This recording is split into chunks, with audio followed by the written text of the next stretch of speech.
Salut, et bien comme vous pouvez le voir, nouvelle vidéo spéciale dessin. Donc là je suis en train de dessiner en relief. Pour les personnes qui ont découvert cette chaîne et qui ne savent pas ce que c'est, je vous invite à aller voir la vidéo spéciale matériel de dessin pour les personnes non voyantes. Si vous souhaitez d'ailleurs que je vous fasse une autre vidéo pour représenter ce matériel, allez-y, n'hésitez pas, dites-le moi dans les commentaires. En tout cas là je suis en train de dessiner une créature que je vous avais déjà montrée auparavant, une créature qui, à la base, était comment j'imaginais le dragon de la 3e génération de Pokémon, autrement dit Dratak. Cependant, on est d'accord que ça ne ressemble absolument pas à cette créature, donc comme je dois à chaque fois à moi imaginer les créatures ou même les lieux que je découvre à travers les jeux ou à travers les séries et les films, eh bien c'est en quelque sorte un nouveau design que j'invente, et là j'ai réussi à faire comme ce que j'avais fait l'autre fois, c'est-à-dire sa version relief et ensuite sa version comme vous dessinez, c'est-à-dire en noir. C'est comme ça, pour dire le terme, quand on dessine dans votre façon de faire, même quand on écrit d'ailleurs, c'est soit on écrit en braille, soit on écrit en noir, soit on dessine en relief, soit on dessine en noir. C'est vrai que c'est assez étrange comme façon de dire, mais c'est les termes qu'on utilise. Donc là, vous pouvez voir que je suis en train de dessiner avec ma façon de faire, donc je place mes doigts évidemment pour savoir où je dois mettre les traits en question, et je leur explique quand on dessine en relief, évidemment, les traits doivent être assez droits, on peut se permettre de faire des courbes, mais il ne faut pas que ce soit trop brouillon, donc autrement dit, il ne faut pas qu'il y ait des traits de partout, et on ne peut pas non plus changer la grosseur des traits, ça c'est totalement impossible. On peut évidemment faire en sorte que le trait soit un petit peu moins prononcé, dans quel cas on le touchera et on sentira que le trait est un petit peu effacé. On peut exagérer la prononciation du trait, et dans quel cas là par contre ça risque de faire une espèce de grosse vague ou même de déchirer la feuille. C'est d'ailleurs pour ça qu'on utilise aussi des feuilles plastifiées, parce que si on n'utilise pas les feuilles plastifiées, si on fait des dessins avec un matériel de la sorte, c'est-à-dire avec la planche d'ISEM, c'est ce qu'il y a en dessous, et si on y place par-dessus une feuille normale, ça ne fonctionnera pas.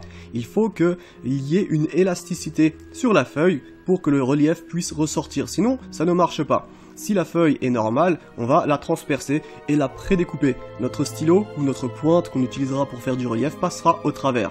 Alors après on peut s'en servir pour faire des formes, ça c'était assez amusant. Donc voilà, si par exemple on prend notre règle et qu'on trace des traits précis pour donner une forme, ensuite on peut, puisque ça a été prédécoupé, on peut tout simplement retirer le morceau de la feuille où les traits ont été tracés, et hop, on a une forme directement qui est ressortie. Bon, c'est pas du tout fait pour ça, mais on peut s'en servir de la sorte. Revenons plutôt à notre dessin, qui est bientôt terminé. Alors, je vous avais montré, quand je l'avais fait en vidéo, il avait été séparé en deux. J'avais fait donc la première partie où c'était le corps, et ensuite je vous avais montré l'aile. L'aile d'ailleurs qui a surpris quelques personnes, qui m'avaient dit que c'était vraiment très original et plutôt sympa. Et bah écoutez, on va voir si une fois qu'elle sera dessinée en version normale, c'est-à-dire en noir, ça rendra aussi bien. Donc je compte sur vous, dans les commentaires, dites-moi si ça tient à la route, cette histoire de design. Et bah si de votre côté vous êtes un petit peu dessinateur, essayez de voir si vous pouvez vous en servir quelque part, Comme ça, ça montrera que même sans voir, eh bien, il est possible d'inventer des designs, même si on n'a jamais vu ces designs auparavant. Qui sait, peut-être que ça ressemble déjà à quelque chose, nous ne savons pas. D'ailleurs, alors ça risque d'être assez intéressant, tiens. Si de votre côté vous vous posez la question de comment je peux m'imaginer certaines choses, eh bien n'hésitez pas à me demander. Ça peut être des lieux, ça peut être des créatures, car jusqu'à maintenant je vous ai toujours dessiné des créatures de jeu, ou des lieux de jeu. D'ailleurs des lieux peut-être que j'essaierai d'en faire davantage. Je l'ai fait qu'une seule fois ça, c'était assez amusant à faire, mais plutôt sympa. Donc s'il y a des choses, vous de votre côté vous vous demandez comment tu imagines ça, eh bien allez-y, demandez-moi, et j'essaierai, alors je sais pas comment je vais m'y prendre, mais j'essaierai de vous répondre en dessin, voilà. Car il faut également savoir que c'est pas évident pour moi de mettre en dessin quelque chose que j'imagine, puisque moi je me l'imagine toujours sous toutes ses formes, c'est-à-dire en 3D, si on dit ça directement. Donc c'est assez compliqué de réussir à mettre ça en image, mais j'essaierai, et je pense que ça pourra être assez intéressant. Maintenant que cette version relief est terminée, eh bien je vous propose de vous montrer la version en noir. Retour en direct cette fois, regardez, ça c'est moi.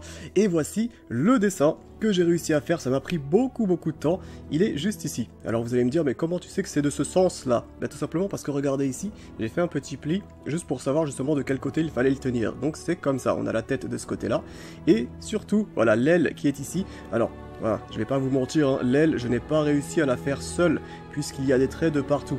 C'est assez compliqué quand il y a des traits comme ça, en relief, je vous ai montré, en relief, voilà, j'ai utilisé mon petit rapporteur pour faire ce genre de choses, mais en noir, quand je dois remettre des traits les uns sur les autres et que je fais donc un stop avec mon stylo Enfin là, ça n'a pas été fait au stylo, hein, ça a été fait au crayon, mais je veux dire, quand je dessine en relief, c'est au stylo.